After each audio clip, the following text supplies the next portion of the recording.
Okay guys, it would not be the end of a Thunderbirds series if I did not come on camera with semi-dry hair. So it had to be done. That and because I've only just washed my head.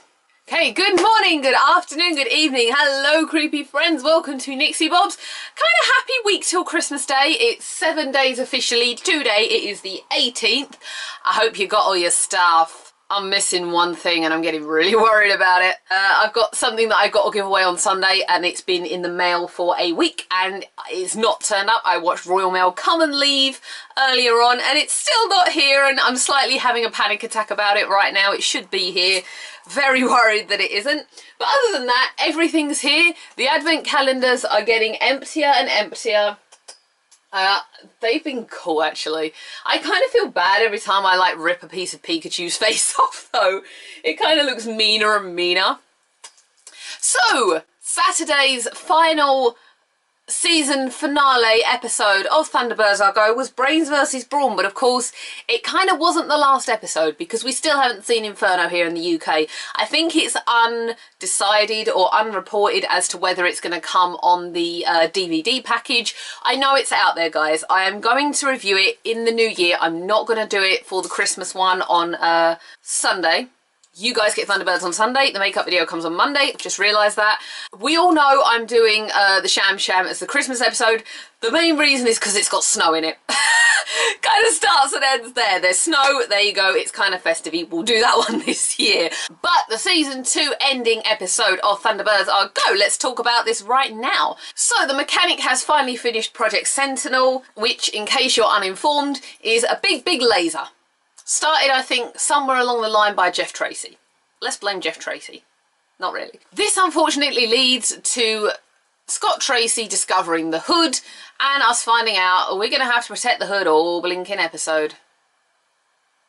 Interesting. This therefore leads to a fun but slightly unrealistic game of pass the parcel or pass the hood, whichever you want to call it. Basically they all just keep throwing him around from craft to craft to craft to craft. Pretty entertaining, but slightly unrealistic for reasons we're going to discuss soon. Meanwhile, Brains is nominated, I'll say. I thought it was going to be John. When they said someone who has astro information, I was like, oh, it's a John job. No, it's a Brains job. Right. Kind of think John should have gone with him for backup, though, given where we lead with it. So Brains goes up into space in the elevator to try and shut down Project Sentinel from the main hub of it. We're not expecting the mechanic to be there. It's actually said mechanic's not gonna probably be there. He normally like has, what's the word guys, hologram, there you go. He's normally a hologram in places, so if he was there we were thinking it was gonna be a hologram.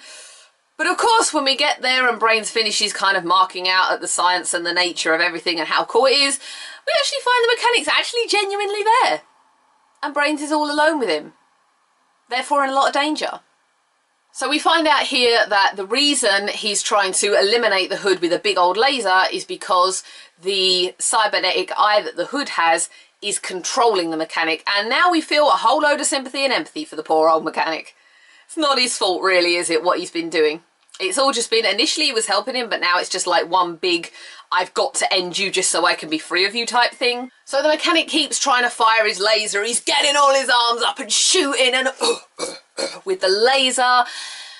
Eventually, Brains works out until the point where he stands there and goes, maximum power! And I did love that line. I thought that was a stronger of a line and really well delivered. And then we have to thank Brains for finally managing to shut down the whole of Project Sentinel until he lasers the Earth off the complete face of the space system, solar system. Getting that right there. But now we've ended it and he's a little bit more able to be talked to by Brains. We find out that, alright, we've stopped it, but we've not stopped the laser, and now the whole station's going to completely explode. Get out in time too, guys. So, to cut a long story short, mechanic goes with Brains. Next shot we got is everybody back down on Earth. The hood can't wait to get away from international rescue, and the mechanic is being taken into custody, as is the hood. And Brains is kind of standing up for him and saying it's not all his own volition that he's done this. But of course, just as the episode ends, Hood manages to escape custody with 2 new minion friends. Who are these guys in purple? They're like 2 big Quality Street purple ones. Don't know who they are, guess they're going to come in series 3. I did like the ending line from the whole team though. I'm looking forward to some good old-fashioned rescues for a change. Seaquakes, rock slides, runaway asteroids, petty thieves stealing classified technology, unruly ambassadors, dogs sitting, and fuse power relays. Yay, something for everyone. Let's look forward to traditional episodes in the spring when the show's coming back. So hopefully it should be like the maybe Easter time, I guess, that we come back to this. And just for anyone interested, I sat there and took down the whole Throw the Hood game and now have a comprehensive list of how he was passed around from everybody. So we have Scott to KO to Gordon to Fab 1 to Thunderbird 2 to Thunderbird 1 to Shadow to Thunderbird 1 to Thunderbird 2 to Fab 1 and finally back to Thunderbird 1 again. I did that, yeah. So all in all, great ender, I think, great closer, and of course we've left a slight cliffhanger leading into Series 3. The Hood always gets away. It's a cliche, if not an expectation now, that he's gonna get away and not be arrested like he was at the end of last series. So let's get through our fun points, because you know what, the episode in itself was quite... There was a plot line, but there wasn't a massive plot line, so there wasn't a great deal for me to review in that respect. There were more points that I made as per usual. So with all his tech in outer space, how was John not able to detect a big old great fat laser until the minute where the episode starts? You would think he would see it being made. I mean, he's probably not got many neighbours in outer space, right? So when the Hood was unveiled as the rescue party, and we did have a brief clip of this during the week, I was thinking, oh my god, it's a trap. Scott's going to get abducted, the Hood's going to hold him to ransom, something's going to be done, something's going to be this, that and the other. No, didn't happen. Don't get me wrong, I didn't mind the throwing the Hood around thing, that was quite damn funny. But I'm still sat here thinking, when are we finally going to see an episode like this? Do I just have to write it myself? Oh wait, I did. That's the episode that's in my head. Coming from an abduction novelist, guys, of course I'm going to write something like that. But it is in my head, although I have to kind of alter it slightly now because of the mechanic. Riddle me this, guys. Everyone else gets a cool-ass looking costume for International Rescue, so why does Brains have an orange nuclear reactor suit? Why does he have to go around looking like a bloody cone? All he needs is the white stripes. It'd be cool. I'm not thinking of the band The White Stripes, which are also equally cool, by the way. So I said earlier on that it was pretty unrealistic throwing around the Hood.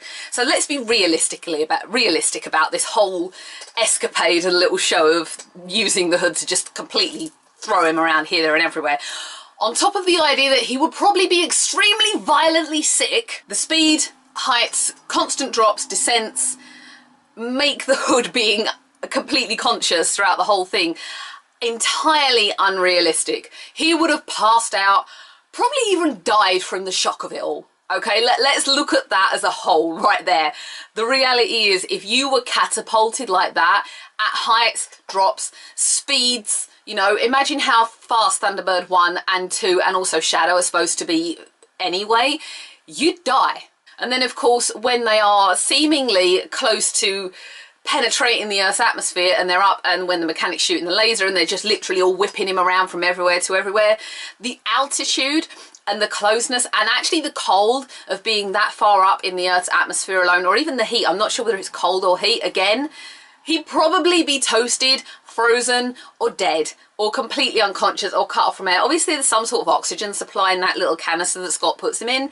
It's not a realistic concept. I forgot to mention, by the way, when Scott rescues him, he puts him in a canister and that's what we throw him around on all episode. Should have mentioned that, guys, sorry. What I did appreciate about this, and it's something that I've wanted to understand since the end of the last season, what they did with the Hood was gave him a cybernetic eye. And this is what he's using to mind control the mechanic. They have found a way of incorporating the vintage Hood's power into the new series, and it's something we were all calling for last year.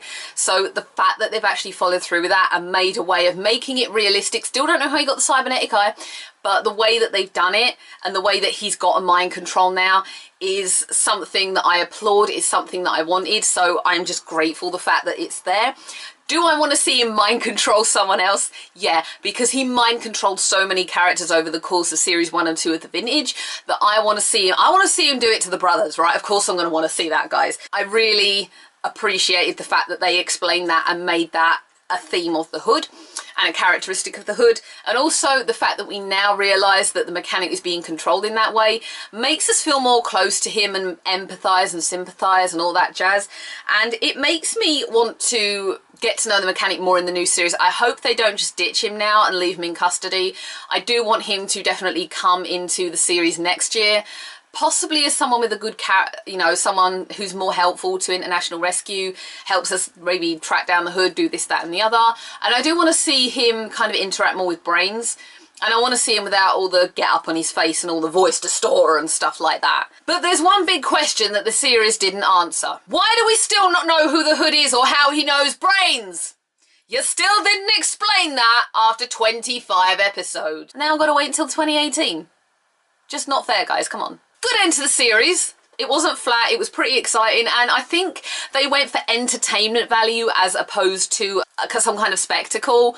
I think, correct me if I'm wrong, but it felt like majority CGI in this episode opposed to a lot of set work. Could be wrong there, I know nothing. I will see you guys next on Christmas Eve. And thank you very much for sticking with me throughout this whole second half of the series, where I have, as I've said, been a lot more prompt and a lot more present for it.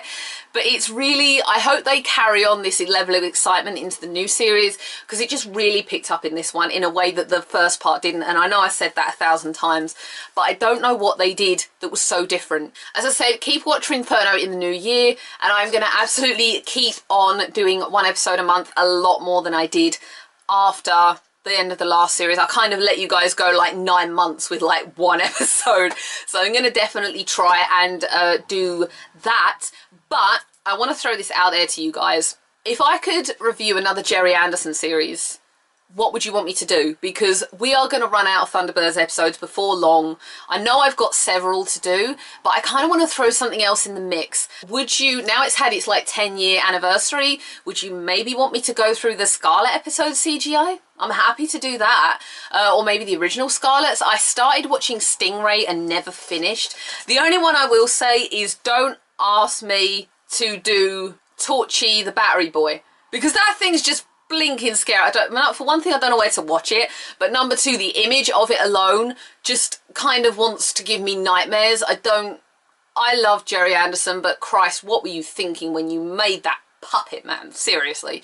So yeah, let me know if there's something else you'd like me to do, and I would definitely get into that in the new year, at least until TBAG comes back in the spring, as we've been promised. Don't leave us until the autumn, guys. I will see everyone Christmas Eve. If you don't come back for the Sham Sham, have a great Christmas, and I will see everyone again. Like, comment, share, subscribe. What did you not or like about this episode? I would love to hear your views as always. Have I missed something? Because I probably have. I'll see everyone again in 2018. If not, on Christmas Eve. Bye.